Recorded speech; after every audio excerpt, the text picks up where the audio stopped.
बीते दिनों से पटना में लगातार बीपीएससी अभ्यर्थियों द्वारा विरोध प्रदर्शन किया जा रहा था। आमरण अनशन पर बैठे थे, यानी लगातार जो बीपीएससी अभ्यर्थी थे वे लगातार विरोध प्रदर्शन आमरण अनशन पर बैठे थे।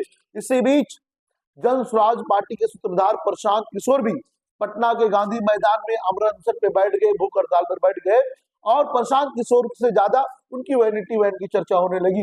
लोग अंदाजा लगाने लगे कि उनकी वैनिटी वैन की कीमत क्या है, उनकी वैनिटी वैन में क्या क्या सुविधा है। और इसी बीच जो है प्रशांत किशोर को जो है पटना पुलिस द्वारा अरेस्ट कर लिया गया, गिरफ्तार कर लिया गया। सोमवार की सुबह 3:40 में प्रशांत किशोर को पटना पुलिस द्वारा गिरफ्तार कर लिया गया। गिरफ्तार करने के बाद जो पटना एम्स से इलाज के लिए ले जाया गया, यानी जांच के लिए ले जाया गया। उसके बाद पटना एम्स के बाहर जो है उनके समर्थकों की भीड़ लग गई, राजनीतिक हलचल तेज हो गई, क्योंकि प्रशांत किशोर विगत दिनों से आमरण अनशन पर बैठे थे, भूख हड़ताल पर बैठे थे। उसके बाद आज सोमवार 3:40 में प्रशांत किशोर को जो है पटना पुलिस द्वारा गिरफ्तार कर लिया गया। गिरफ्तार करने के बाद उन्हें इलाज के लिए भेजा गया।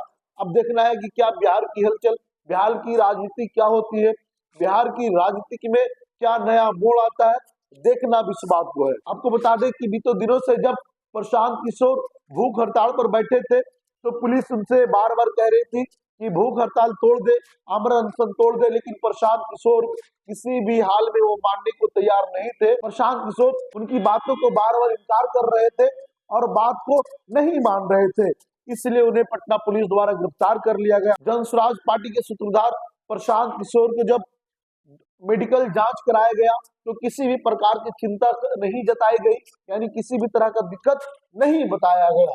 गिरफ्तार होते ही राजद नेता मृत्युंजय तिवारी का कहना है कि यह खा पी कर गया, यह एक वीआईपी विरोध प्रदर्शन था। छात्रों के आंदोलन के आड़ में अपनी सियासत चमकाने का प्रयास कर रहे थे।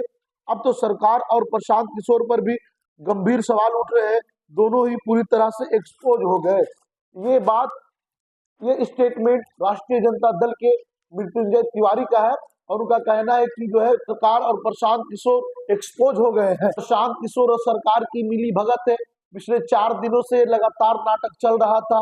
ये दोनों को मिली भगत के कारण ये ड्रामा पूरा चल रहा था कि जब गांधी मैदान प्रतिबंध क्षेत्र था तो वहां बैठने की इजाजत क्यों दी, पहले ही क्यों नहीं हटाए। बीपीएससी अभ्यर्थियों के आंदोलन को बदनाम कर दिया गया, उनके भविष्य को अंधकार में कर दिया गया। छात्र नौजवान कभी माफ नहीं करेंगे। प्रशांत किशोर की गिरफ्तारी को लेकर के आप क्या सोचते हैं, अपनी प्रतिक्रिया कमेंट बॉक्स में दें। वीडियो यूट्यूब पे देख रहे हो तो चैनल को सब्सक्राइब करें, फेसबुक पेज पे देख रहे हो तो वीडियो को लाइक करें, शेयर करें। बहुत बहुत धन्यवाद।